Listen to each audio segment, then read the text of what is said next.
दोस्तों रास्ते में पानी के स्रोत उमड़ आए हैं, अचानक से बरखा होने लगी और उसके बाद बढ़ती बढ़ती थमी ही नहीं और थोड़ी ही देर बाद घाटी में ये नज़ारे थे।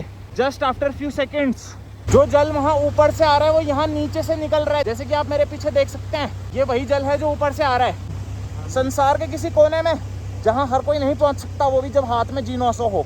G900 वाले सारे देख लो मेरे ब्लॉग को, आ जाओ अगले दिन चैलेंज देने के लिए मुझे। I am up for the challenge. तुम्हारी 900 और मेरी 900, देखते हैं कौन कहाँ तक पहुँचता है घाटियों में। घाटियों के बाहर नहीं, चैलेंज घाटियों के अंदर का है। घाटी में आना पड़ेगा तुम्हें, घाटी में आना पड़ेगा और प्रदर्शनी दिखानी पड़ेगी, प्रस्तुत होना पड़ेगा यहाँ पे।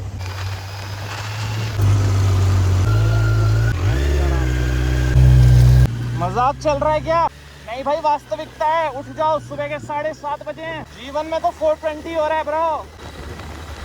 तो आराम से क्या ही होगा सीखा भाई, अब तो आर्य पार होगा।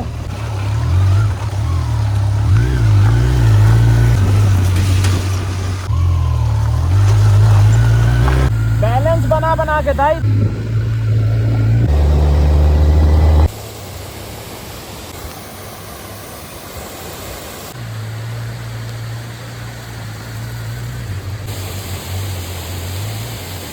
खुला वाट लगनी चाहिए पर मजा आना चाहिए। Road conditions are worst than before.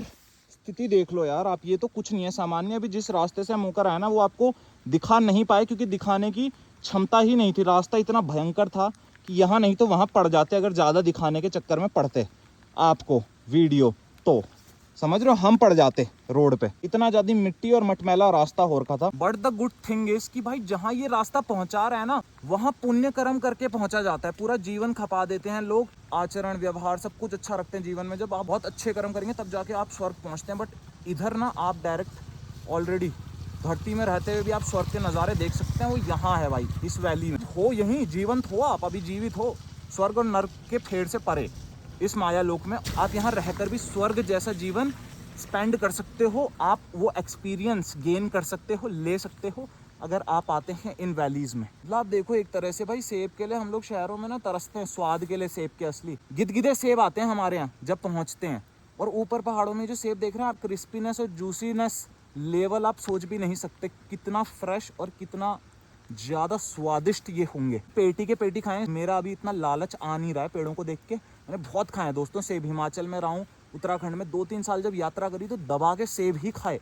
पहाड़ों में भोजन के अलावा जब भोजन उपलब्ध ना हो तो तब फलाहार करके ही जीवन बिताना पड़ता है। जौनसार उत्तराखंड के इलाके बता रहा हूँ, थोड़ा बहुत कुमाऊं गढ़वाल में भी होते हैं, माल्टा वगैरह ये सारी चीज़ें ज़्यादा है। सेब जो है ना ठंड का फल है, जहाँ पे बर्फ़ पड़ती है उन क्षेत्रों का फल है। अब ग्लेशियर के लिए थोड़ा काफ़ी ऊपर जाना पड़ता है, केदार घाटी वगैरह, उधर बद्री घाटी इधर की तरफ, तब जाके आपको वो थोड़ा एक जो बर्फीले क्षेत्र हैं वहाँ आप पहुँचते हैं।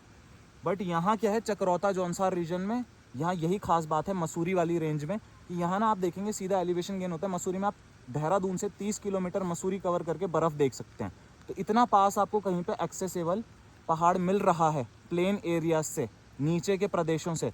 तो भाई ऑब्वियसली वो यही है चकरौता और ये वाला रेंज। 40-70 किलोमीटर्स कवर करके वादी के काफ़ी अच्छे हाइट वाले एरिया में पहुंच जाते हैं। जैसे कि यहाँ के गांव मैंने ज़बरदस्त बसाया थे, पलायन बहुत कम है और लोगों ने खेती पे बहुत ध्यान दिया है, कृषि में बहुत ध्यान दिया है लोगों ने।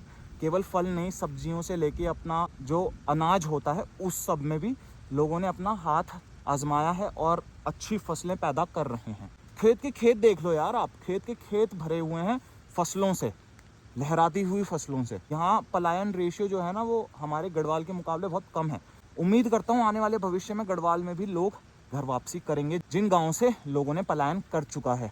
घर वापसी नहीं तो एटलीस्ट एक सेकंड होम बना दें, सेकंड होम क्रिएट कर लो, ताकि इस तरह की नेचर, इस तरह की दृश्य आप भी कभी अपने क्षेत्र को इतना गुलजार बना पाएँ, इतना हरा भरा बना पाएँ, फलों से लबालब पेड़ उगा पाएँ। As the Jack Shroff says, झाड़ लगाइए। दादा भरमार है, भरमार देखो ना, अंदर ही अंदर कितनी भरमार है। हर पेड़ जो है कितना वेल मेंटेन्ड है, आप देखो। आप गौर फरमाएं, इधर पीछे हिमालयी ऊंचे पहाड़, बादल, और उनके नीचे है सेब की प्यारी प्यारी खेती। और उस सेब की खेती के आगे है अपनी Z900। मतलब सिंगल फ्रेम के अंदर कितनी सारी कहानियां बयां हो रही हैं, आपके लिए सोच पाना भी मुश्किल होगा। क्योंकि दोस्त ये जो सफ़र है ना, इसे भोग के और काट के, चाहे सुख मिले रास्ते में चाहे दुख, हम पहुंचे हैं यहाँ तक। ब्लॉग हमारे पूरे दिन का सिर्फ कुछ छटा हुआ पार्ट है। जो रियल एक्सपीरियंस हमें मिला, जो लाइव एक्सपीरियंस, जो रियल कंडीशंस में रहकर हमने भोगा, वो हम तक ही रहेगा बॉस। कि हम किस परिस्थिति से होकर यहाँ तक पहुंचे इस बाइक को लेके, इस मॉन्स्टरस मशीन को लेके। दोस्तों कुछ नज़ारे ना मंजिल में पहुंच के नहीं मिलते, उनके लिए सफर में रुकना पड़ता है। व्हेन यू स्टॉप, कुछ इस तरह के जैसे मेरे बैकग्राउंड में खूबसूरत नज़ारे दिख रहे हैं, सूर्य भी और साथ में बादल भी, और साथ में घाटी में गीले गीले पेड़ पौधे भी, ये सब कुछ दिखता है बट रुकना पड़ता है। इस तरह से गाड़ियां जा रही हैं, कोने में रुके हुए हम, लेकिन नज़ारे के लिए क्या है कि एज आई सेड रुकेंगे नहीं तो फिर नज़ारा आगे बढ़ जाएगा और आप पीछे छूट जाएंगे। भले ही सफर में आप आगे बढ़ चुके हों, पर नज़ारा देखने के मामले में आप पीछे छूट जाएंगे। फिर आपको दूसरे नज़ारे का इंतजार करना पड़ेगा और क्या पता वहाँ फिर आपको गाड़ी रोककर रुकना ही पड़े, इसलिए पहले ही रुक जाइए। कोई नहीं, एक बार ब्रेक मारना इतना बुरा नहीं है जितना कि सफर पे पहुंच जाना पर कुछ ना नज़ारे देख पाना, ना कुछ मन में यादें ले जाना। समझ रहे हो? Because memories are everything. यादें कलेक्ट करना, मेमोरीज कलेक्ट करना bro. Life is all about memories. Where you will collect the memories. अगर सफर में भागते रहोगे, यू हैव टू स्टॉप। कहीं पे तो शांत होकर, मौन होकर चीज़ों को देखना पड़ेगा, नज़रिया खुला रख के। तो नज़रिया खुला रखेंगे तो जब नज़ारा सामने है तो रुकना भी पड़ेगा। कई बार भीग गए, कई बार सूख गए, कई बार सड़क में बैलेंस बिगड़ के गिरते गिरते बच गए। इतनी सारी चीज़ें करके भी वो क्या चीज़ है जो एक राइडर को, एक ट्रैवलर को मोटिवेट करती रहती है चलने को, उसको प्रेरित करती रहती है? वो ये चुनिंदा नज़ारे हैं। इनकी ही उम्मीद में, इनकी ही आस में आदमी बहुत लंबा चला जाता है। कई बार उसे नहीं मिलता, दुख नहीं होता, मलाल नहीं होता, पर एक सीख मिल जाती है। और कई बार मिल जाता है बिन कहे, अगले ही मोड़ पे तुम्हारे सफ़र के तुम्हें वो सबसे खूबसूरत नज़ारा, सबसे खूबसूरत स्मृति मिल जाएगी जो पूरे सफ़र की तुम्हें याद रहने वाली है, मन में हमेशा घर करने वाली है। समझ रहे हो? तो ये तुम्हारे हाथ में नहीं है, इसलिए तुम्हें कई बार बहुत लंबा चलना पड़ता है, बहुत कम प्राप्त होता है, और कई बार बहुत छोटे में बहुत ज़्यादा प्राप्त हो जाता है। बट इसका मतलब ये नहीं कि तुम लंबा चलना छोड़ दो, क्योंकि लंबा चलोगे जीवन वो तुम्हें साधता है जब आपके पास लिमिटेड संसाधन है। एक्सट्रीम जाना चाहिए, साहसिक चैलेंजेस, स्पोर्ट्स एक्टिविटीज में इन्वॉल्व होना चाहिए। बाबे झूठ कहूं तो जबान कट जाए मेरी, मैंने कहा था ना कि हर एक मोड़ पे जो रास्ता बदला, रास्ते के साथ साथ घाटी का नजारा भी बदला। रास्ता भले ही बदला, मिलेगा तो कहीं ना कहीं जाके छोर पे अगले, नहीं तो अगले। अभी यहाँ पे कैसा हो गया देखो, कोहरा और ठंडा, वादी के ऊपर के इलाके कोहरे से घिरे हुए हैं, नीचे के इलाकों में अगर आप देख सकते हैं तो थोड़ा क्लियर विजन है, बट धूप नहीं है, रोशनी जाती हुई है, अंधेरा पसरता हुआ है। बीच से एक वाटरफॉल जा रहा है, आपको दिख नहीं रहा होगा क्योंकि मैं एंगल पे बना रहा हूँ। उसके पानी की जो गूंज है, जो शोर है, वो यहाँ तक कई किलोमीटर दूर, यहाँ पर खड़ी हमारी बाइक और हम, मेरे कानों तक पहुँच रहा है, गूंज रहा है। तो कितने किलोमीटर दूर वो पानी है और कितने किलोमीटर दूर हम हैं, उसके बावजूद भी उसका शोर यहाँ तक है। पास जाने पे आप समझ ही सकते हैं कि क्या परिस्थिति होगी वहाँ पे। परिस्थिति का मतलब ये है कि बेहतरीन एडवेंचर हो जाता, अलग ही लेवल का कुछ अलग ही लेवल की बात हो जाती। पर वो रास्ता मुझे लगता है दुर्गम है भाई। वो रास्ता ऐसा है जो ट्रैकिंग रूट है, क्योंकि एक्चुअल में ये रूट ना बाइकिंग रूट है भी नहीं। सांकरी से ऊपर हरकीदून वैली है और मोस्टली यहाँ ट्रैकर्स आते हैं जिन्होंने आगे हरकीदून वैली की तरफ ट्रैक करना होता है, ऊपर चढ़ाई करनी होती है।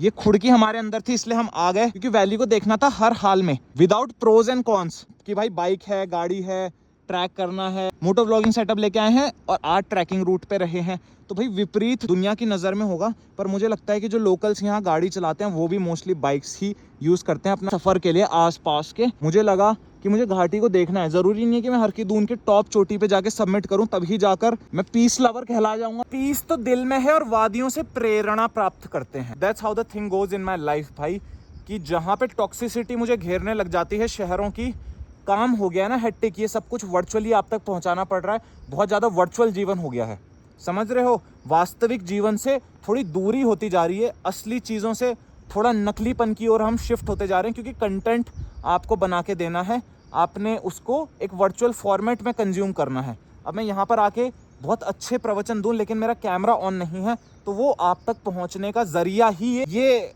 AI की दुनिया है, आर्टिफिशियल दुनिया। तो इस AI का इस्तेमाल करके मैं सोचता हूँ क्यों ना आपको सबसे जीवंत चीज़ें दिखाई जाएं। टेक्नोलॉजी और तकनीकी चीज़ें अगर मैं आपको टेक्नोलॉजी का इस्तेमाल करके दिखा रहा हूँ तो उसका कोई सेंस नहीं बन रहा है, वो एक तरह से अवेयरनेस कैंपेन है। पर यहाँ जो इन्फॉर्मेशन आपको प्राप्त हो रही है, जो आपके सिस्टम के अंदर जा रही है इस ब्लॉग को देखते हुए, वो नेचर है, वो लाइफ है, समझ रहे हो? That's the current, that spark that flows with in you. वो स्पार्क मैं आपको दे रहा हूँ, लाइफ का एक छोटा सा स्पार्क इन जगहों को दिखा के।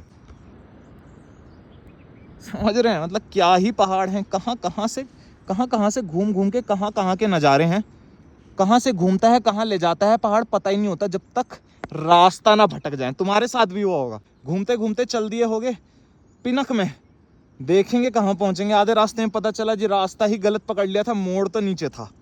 हो जाती हैं चीज़ें, बड़ी सामान्य है पहाड़ों में।